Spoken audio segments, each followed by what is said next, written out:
Hey, what's up? This is Rodney, and I'm back, and I wanted to talk about Married to Medicine. Okay, so basically, the episode starts off. Curtis takes Dr. Jackie out on a picnic date. He lets it be known, he wants to rekindle their relationship. He's trying to make everything better, just like these niggas do. Fuck around on their relationship, then all of a sudden they realize these bitches ain't shit, so now they want to come back to their wife. You know what I'm saying? Make everything better. You know how these niggas do. So, anyways. He wants to take her to Paris, France. That was the first trip that they took as a couple. I think he took her. I said, damn. I said, girl, how much money Curtis making at that high school where he could just take bitches to Paris, France? Because the most I could probably do is get you to Atlanta, and that's if Southwest is having a sale for $59 there and back. Okay. Other than that, we're not going to no Paris. Not right now. So anyways, I said, well, damn. So anyways, Dr. Jackie lets it be known that was her first time out in public with Curtis since he cheated on her with that hoe, basically. She also let it be known that she always thought that when a woman gets cheated on, that people come to the woman's defense. She found out real fast that men and women will turn their back on you.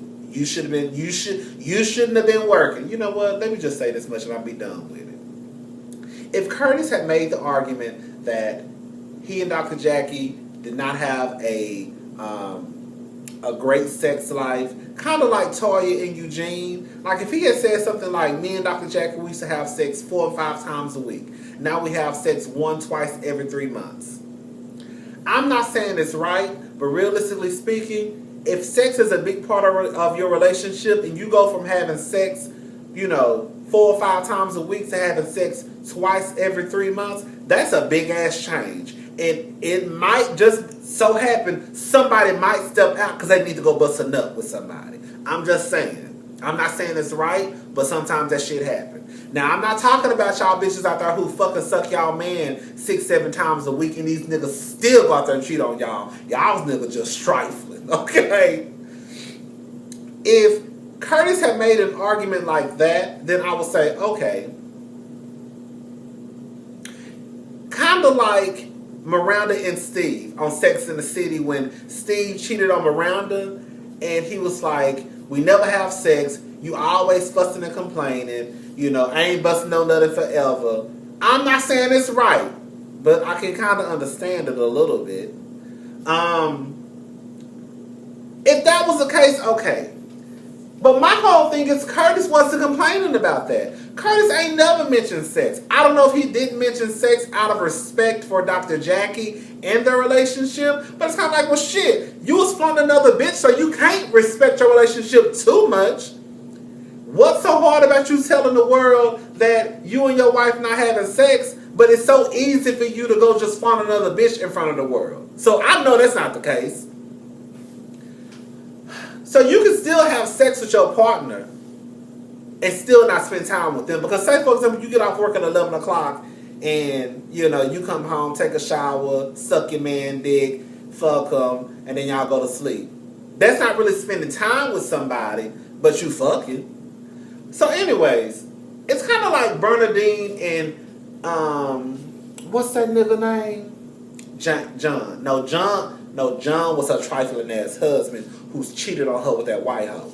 James, Wesley Snipes.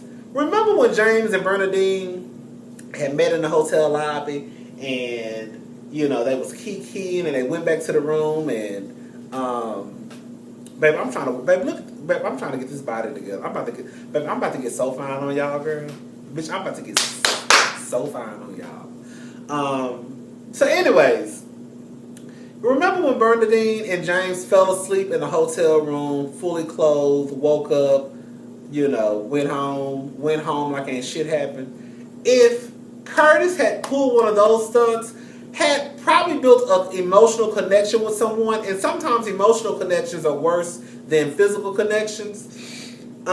Maybe if that would have happened, I would have said, you know what? Maybe if Curtis would have built a relationship with a woman, via text or via the internet. You know, somebody, you know how you have those people when you at work, you just text them when you just text them when you at work because you bored, like your texting buddy.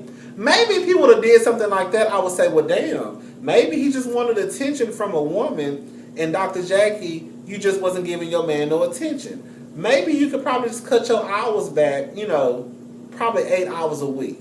So maybe you and your husband go on a coffee date, or y'all can go rollerblade. He just wants some attention. He ain't fucking these other bitches. It could get there, but he just wants some attention. If he would have done some shit like that, I would have said, okay. But he ain't do that. He said, you're not giving me attention, so I'm going to go fuck another bitch. How the fuck that add up? What? How did that even make sense? Girl. So anyways, I'm done talking about them hoes. Dr. Contessa and her husband. Dr. Contessa want to quit her motherfucking job. I'm with her husband. If you wanted to quit your job, you should have came to me a couple of years ago before we got this big ass house with this big ass mortgage. No, you wanted to move out of our starter home because you wanted to be on... I'm going to tell you what the fuck it is. Dr. Contessa wants to be on Married to Medicine, and she knows that in order to be on Married to Medicine, you got to be cute, you got to have some type of personality, you got to have a big ass house, and that's just what it comes down to. And you can't be living in no starter home being on Married to Medicine. That's what it comes down to. And so she wanted a big ass house to get on this show. I don't know that for a fact, but I just think that's what happened. So now all of a sudden, now you want to quit your job because your kid, girl, look, I understand mommy guilt and all that stuff, but girl, that mommy guilt gonna have y'all living in a motherfucking shelter in Atlanta. So keep on playing. You better explain to them kids, mommy gotta work, girl. And just like your husband said, why don't you fix your own schedule to the point, you see what he mentioned, fix your schedule to the point where you just work in the morning and then you come home when the kids get off work, she ain't say nothing. Go back and look at it. She said right there and say a motherfucking thing.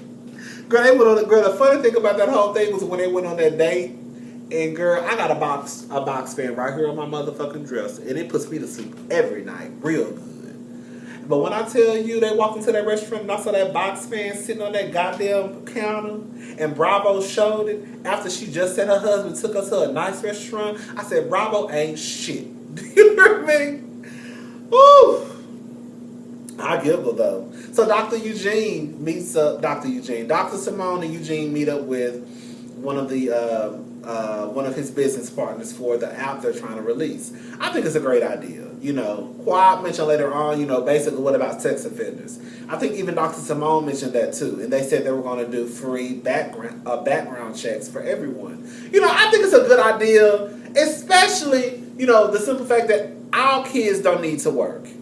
You know, if you have a child who is doing bad in high school, your child don't need to be working at Chick-fil-A, McDonald's, Burger King, nowhere. Your child need to have his motherfucking head in them books because it's real out here in these motherfucking streets. Get your motherfucking degree, I'm telling y'all. So anyways, I still got 15 hours left to get my motherfucking degree, and I'm playing around. 15 hours, y'all. Playing around for these people.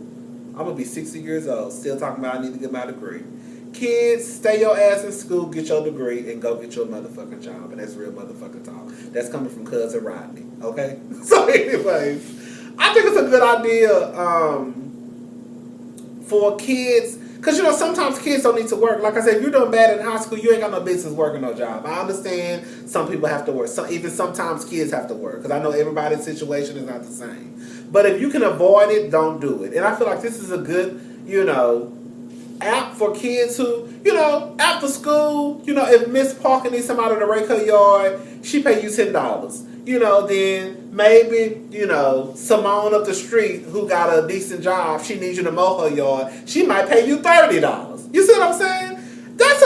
You can make some cute little money off this app without actually having to go to work. And even if you want to make $100 a week, $100 is a lot of money for like a 15 or a 13 or, you know, to have.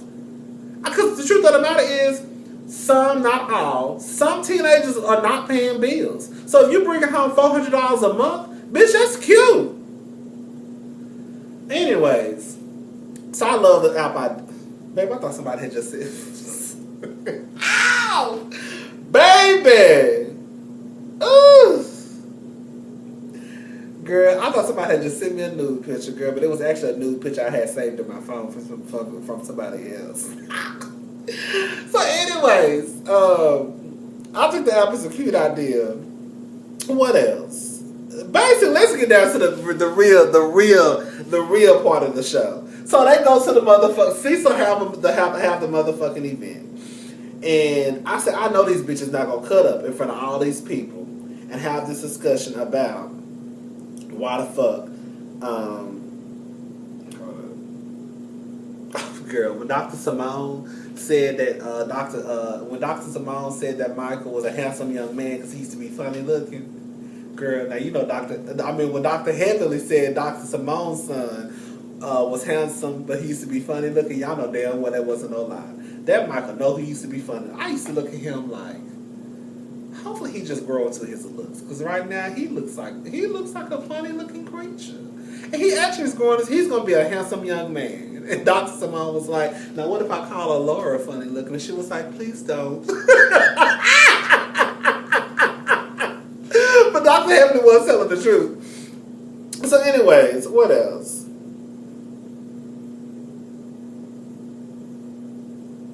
Oh, Dr. Heavenly wants to take over the couples trip. You know, when Dr. Heavenly needs to be real careful about how she talk about everybody else's relationship. She wants to take over the couples trip because, you know, she feels as though Dr. Simone needs to concentrate on her relationship and not add any more to her plate, which is true.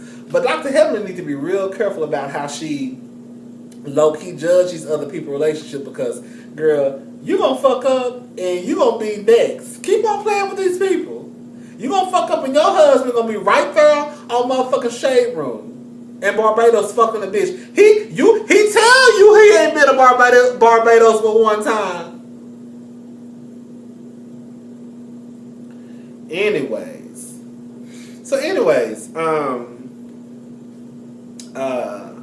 they get to Cecil's event. Basically, what it comes down to is, I'm gonna say this much, and I'm not Team Mariah. I like Mariah, but on this one, I'm with Mariah. You cannot constantly take digs at somebody's mama, and everybody just be like, it's almost like won't nobody tell Heavenly, that's fucked up. You need to stop saying your mama because they don't care for Mariah. I feel like right is right and wrong is wrong. If that was anybody else, they would be saying, stop talking about people's mamas, stop talking about people's kids.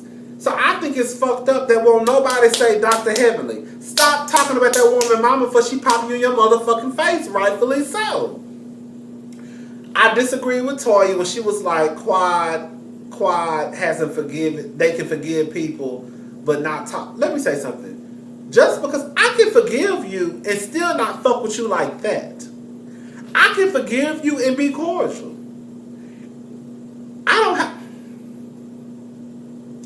If I say I forgive you, and you come around, just like last week when Quad walked into the party, Mariah said, hey, Quad said, hey, pretty girl, how you doing?